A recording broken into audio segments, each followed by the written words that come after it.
like that song.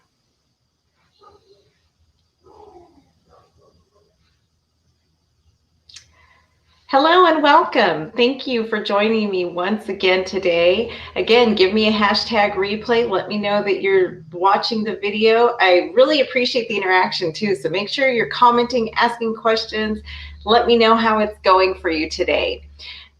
So again, I'm going to introduce myself for those of you who are just joining me for the first time.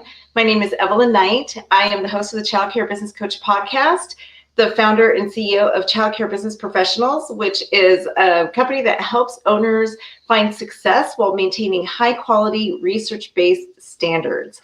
So I'm also a childcare center owner myself. I've owned several centers in my past, and I'm currently an owner. So that's what sets me apart from other coaches and consultants out there is I have a childcare center that I go to every week, and I know what it's like to be a director. I know what it's like to be an owner. I've been there with you guys, and I'm still in the field. So during COVID, I had the same struggles trying to get the PPP loan. I know what we've been through because I've been there with you guys. So that is really what makes me different. Also, check out my podcast, The Childcare Business Coach. I have lots of free information for you guys in there. But I'm not going to waste your time with introductions or telling you guys about me. Know your time is valuable. And that is something I teach my clients on all the time. Know what your time is worth and make sure that you're spending your time at the dollar amount that you are worth, right? So today I'm going to change things up a little bit. We've been talking about our pillars, and I was really going over my notes last night. And I'm sorry, my notes are just flying through the screen today. And I know Monday we talked about knowing your business, what makes you unique, what sets you apart, what is your center's superpower, right? And then we also talked about who are you selling to, how are you filling the gap, and who do you want your target audience to be? On Tuesday, we talked about your first impression, which is online. That is your absolute first impression. Is when you are online, that is the first thing people see, right? Second thing we talked about is, that was the second thing. So today, if you have your workbook, get it out. I know in the order I have your professional persona, but I want to flip things around a little bit. I want to talk about the tour first. I was going through it and I was thinking, before I talk about the professional persona, I really need to talk about your tour because they kind of go hand in hand. And a lot of the things that I'm going to talk about in the professional persona, I need to cover in the tour. So I'm going to talk to you guys today about being tour ready. And there's a lot that I'm going to guide you guys through your workbook. So if you don't have it, message me. If you haven't gotten one yet, I do have my assistant going through the comments, sending you guys workbooks. So let me know if you have not gotten your workbook, if you still need that information. We are a little bit behind to this week. She just got back to work after some events. So bear with us if you have not gotten your workbook yet. But we will get it to you so you can fill it out and have this information later. Notes are key. Again, for those of you who don't know, my background is in psychology and neurological psychology to be specific about it. And your brain actually will retain 75% more information if you're taking notes and you review the notes after you take them. So you have a 15-minute window, which is why I try to make these sessions 30 to 45 minutes, but I ask you to carve out an hour. Because if you do the session for 30 to 45 minutes, you take notes, and then when you're done, you kind of go over review, you're going to remember 75% more information. So that reviewing when it's over is vital to remembering what I said and to taking action. So let's talk a little bit today about the tour. And I know yesterday Raul and I were talking about creating a human experience, right? We talked to you guys about when you're online, you want to make your website as human as possible.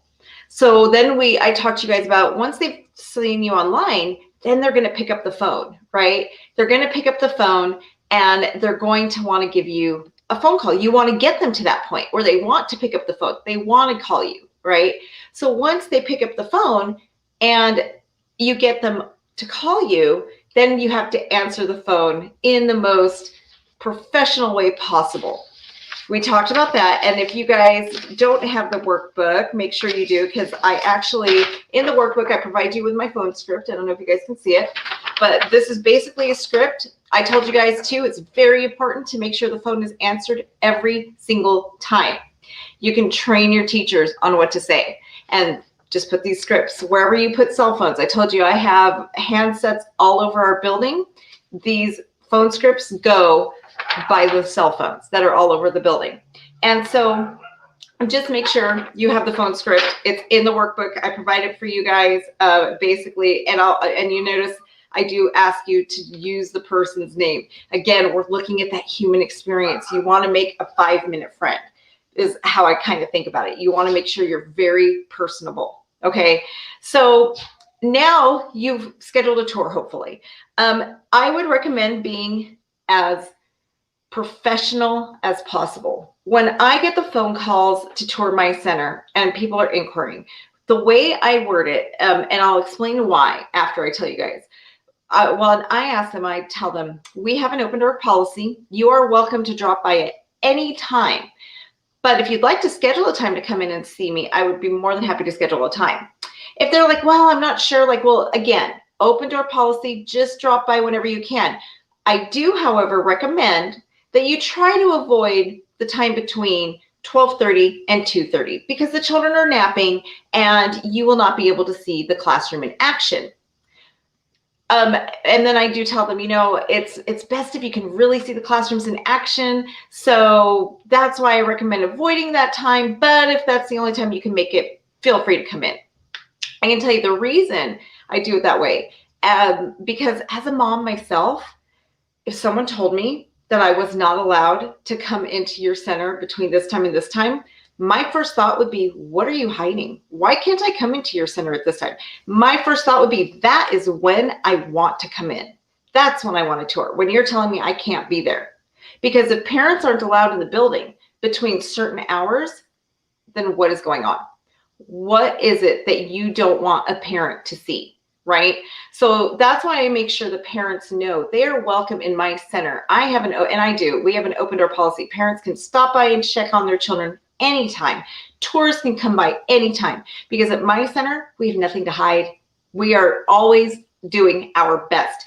Quality, I told you guys on Monday, is my queen bee role. We are always trying to put out the highest quality possible. And because of that, that is why we always are on our top game. And that is also why I have an open door policy. I never have to avoid. It doesn't matter if it's nap time or lunchtime. Parents are always welcome because I know my center always looks ready, right? So that brings me to one of my first points also with being tour ready.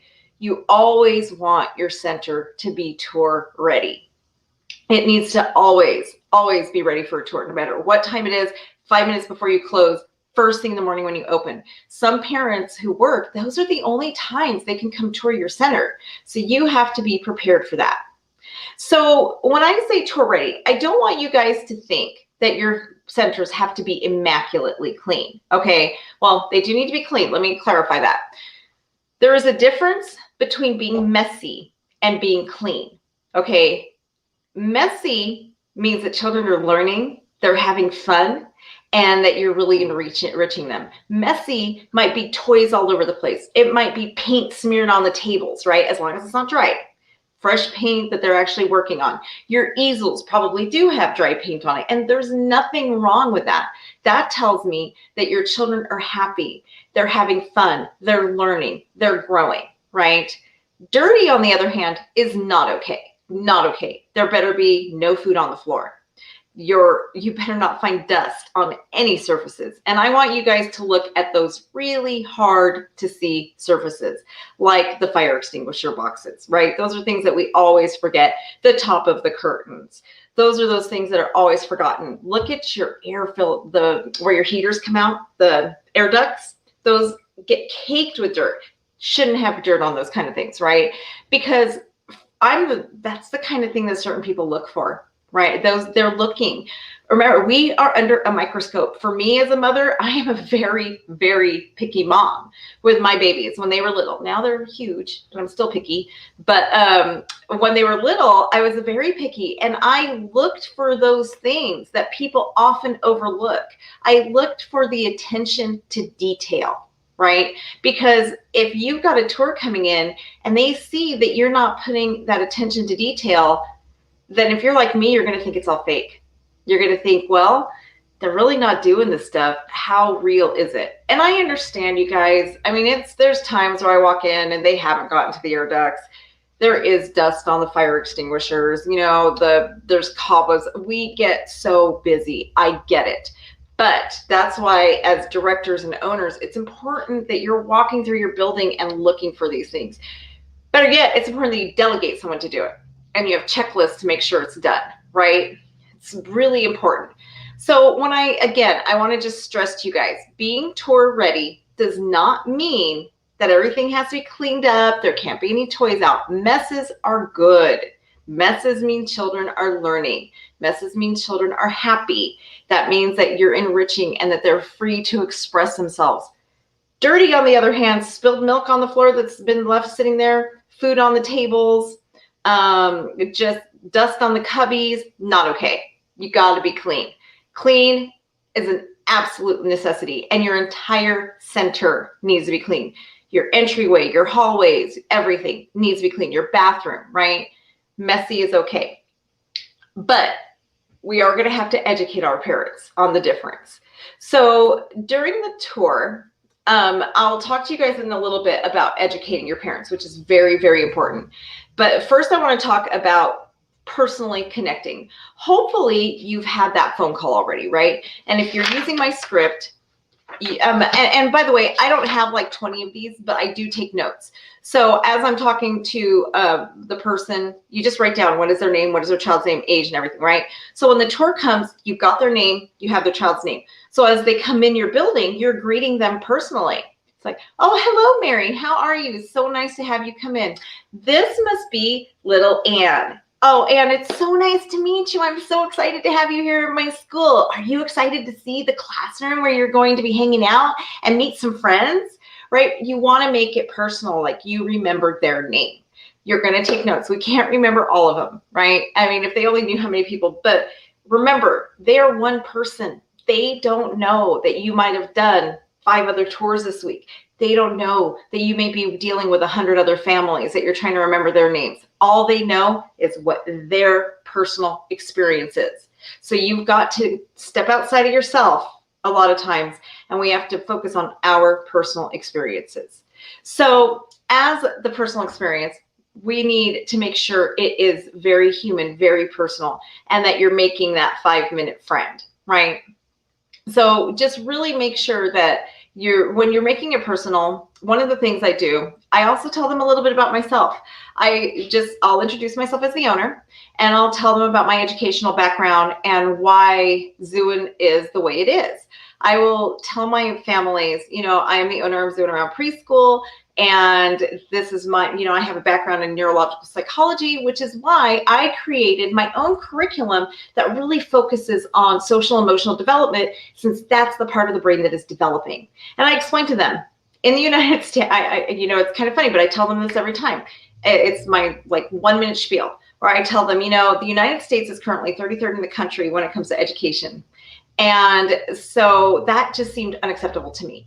So I went and researched the #1 nation in the world for education, and I modeled my center and curriculum after their system, which is neurological based. And that's all I say. I just tell them that, I leave it at that, and it just helps them oh, wow, really? So what I'm doing is I'm setting them up to understand why my program is a play-based program.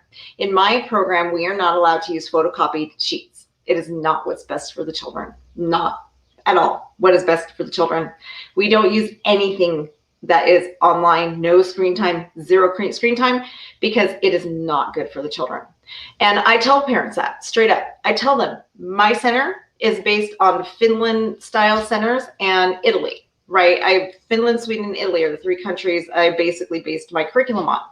They are the #1 in the world. We are 33rd. 33rd was not acceptable to me. So, and I tell them, what you're probably familiar with preschool is the commercialized, what the commercial and marketing has put out there, but it is not what's best for the children. It's all about selling. So what we've done is created a program that really focuses on what is best for the children and how we can nurture them.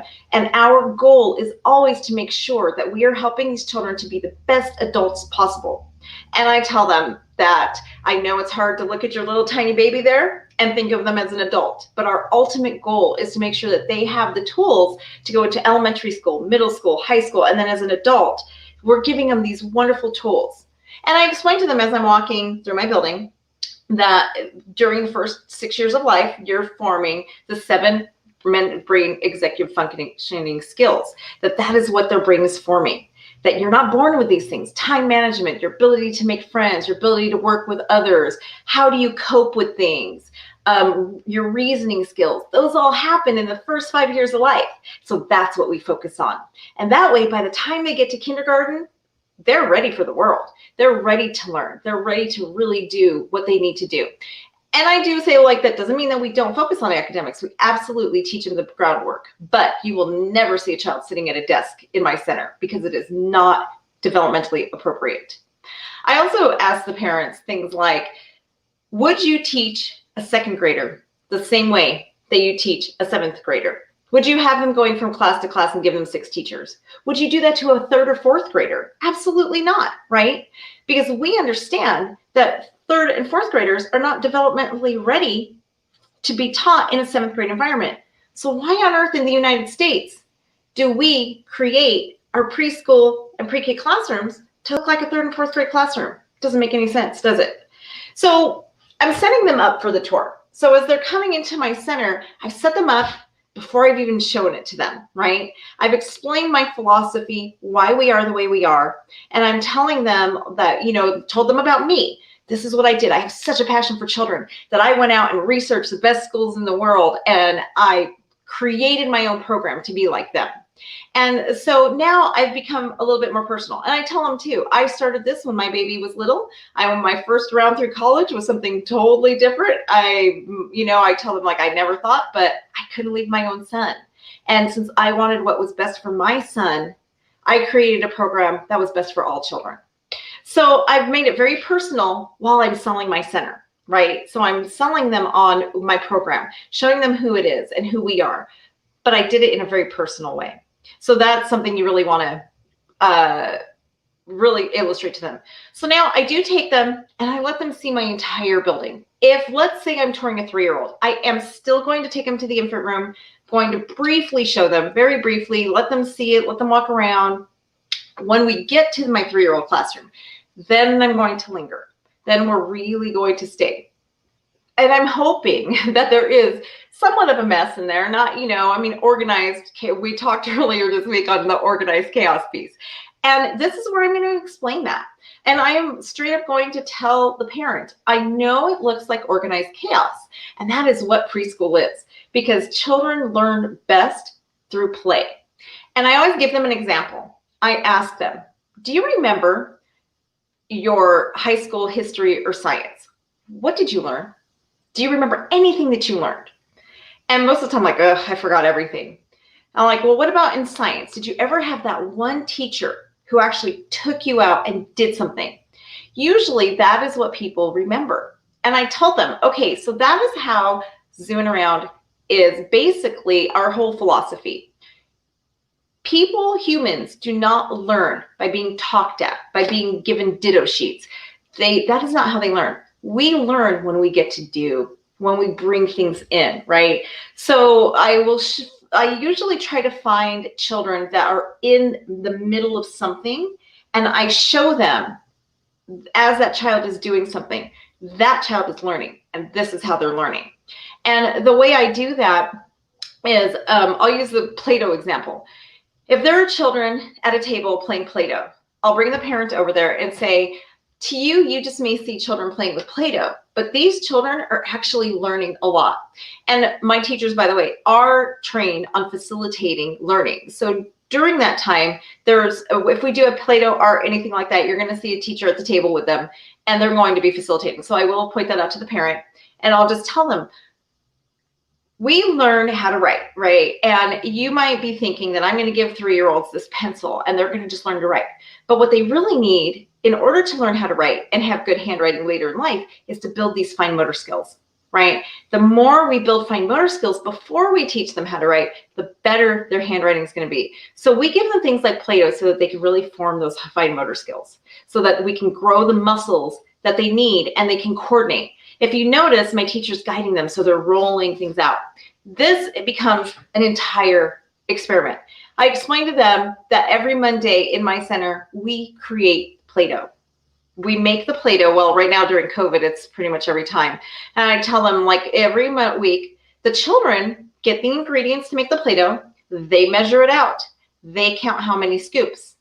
So we are teaching them math, right? Because they know now what half a cup is. You have a whole, and now you have a half. We teach them, how do you cut a whole in half? Now they're also counting. So they're actually learning how to count. We don't just sit in circle time and say 1, 2, 3. That is, and this is a whole different training I'm not going to go into right now, but I do explain to parents, that is not real learning. When you sing your ABCs to a child, all they're doing is learning, memorizing. It's no different than singing Twinkle, Twinkle, Little Star to them. Our learning is really concrete and foundational.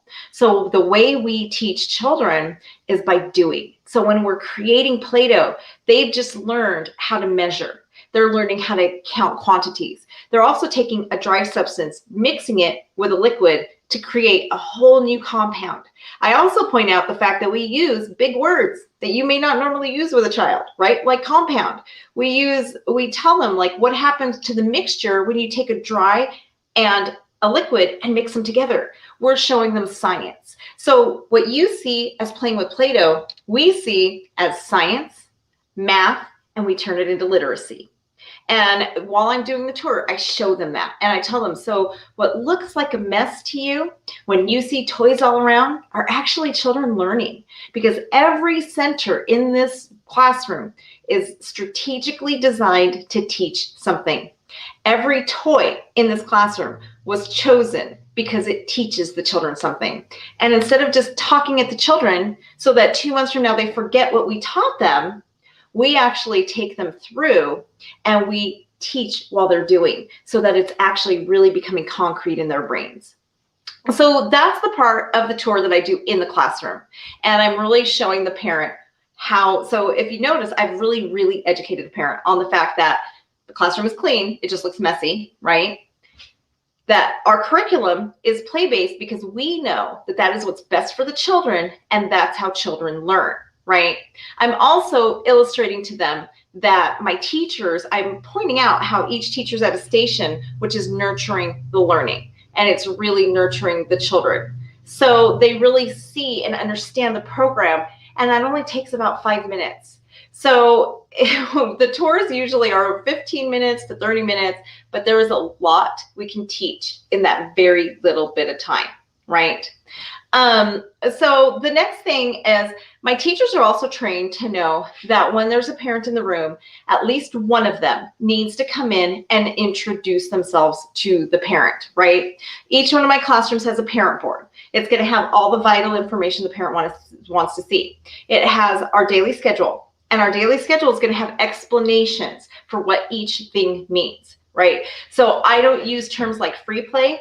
I have terms like discovery time. And next to discovery time, I have an explanation that says something like, this is where the real learning happens. What may look like play to you is really where children are really learning. Children learn through play, and play is how they work out what's going on in their real life. That is how they negotiate through life situations, and which is why they emulate their parents, right? So I have literally an explanation for every single thing.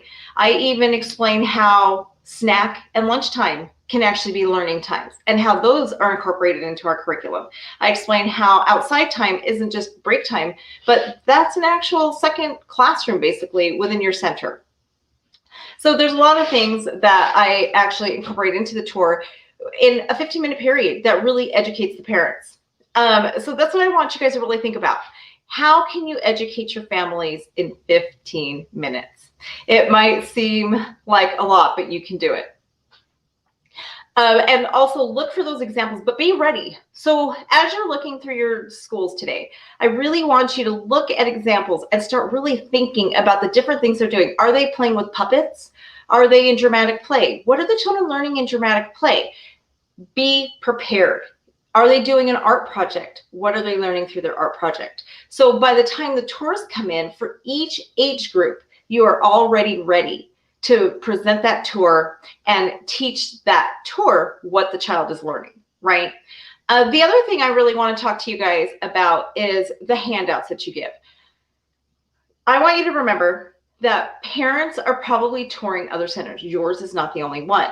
By the time they leave, you really want them to remember the things that you said. So you want to give them information that's going to reiterate some of the stuff that you told them. But again, just like your website, the things that you hand out have to look extremely professional and clean. One of my policies and my pet peeves at my center is I don't allow anybody to photocopy a sheet, right? So if it's in my tour packet, my staff is not allowed to photocopy it. And the reason that I don't allow that is because it looks messy. When you photocopy sheets, different things and lines come on it, it doesn't look fresh. So everything has to be printed fresh from the computer every single time. Your tour packet is what is going home with these people. After they've toured several different centers and they're comparing, your tour packet needs to look very professional and it needs to summarize a lot. So if parents forgot something that you said, they can like, oh yeah, she has this in here for me. One of the things I do also is I like to be transparent. So my fee schedule, which I believe I actually put in the files in this group for you guys, my fee schedule is also going to have my policies and procedures that affect the parents the most. It's just a one page and they are all industry standard. It's nothing that's unique to my center. So I explain to the parents, like I give them their tour packet, which is in a really nice folder. The one side of the folder is going to be all the paperwork that they bring back to me. The other side is all the stuff they get to keep. It's very detailed. What are my enrollment procedures? That is all written out. What do I need to bring on my first day? That is all written out.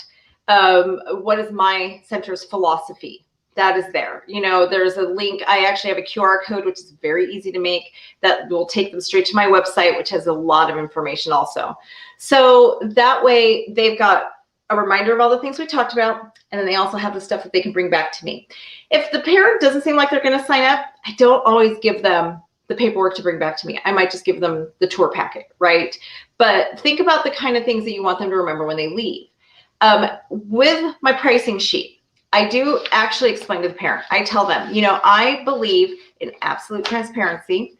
This pricing sheet, the top of it is going to tell you my prices. I break it all down here for you. But down here, this last half is going to tell you my policies that affect parents the most. I don't expect you to sign anything until you absolutely know what you're signing on to. And I also tell them all of these policies are industry standards, but most childcare centers are going to tell you this. I don't want there to be any kind of problems in the future, so I want to make sure you understand and know this before you sign up with a childcare center. And I give that to them because I know they're going to look at it and say, what do you mean I have to pay whether my child is there or not? They don't understand, right? So I explain why. In my, it'll actually say on there that yes, you do have to pay whether your child is in attendance or not. And it explains your spot is reserved for your child. I cannot sell that spot even if your child is not here. Therefore, you still have to pay and I explain to them, the child is paying, you are paying for enrollment, not attendance, right? It's right on the sheet. So later, I don't have those issues. And it's just this quick little cheat sheet I give them so that they can see. I do explain to them, these are industry standards, because I know they might go to my competitor and they might say, what about this? And they'll look at it like, oh yeah, mine are the same. It's all industry standard. But I was honest and I was upfront and I gave that to them before they signed on the dotted line, right? So that also is going to build trust and reciprocity, right? Before they even sign up with my center. So that's another reason why you're trying to build trust. you're trying to make a 5-minute friend, and you're trying to educate these parents in 15 minutes to 30 minutes.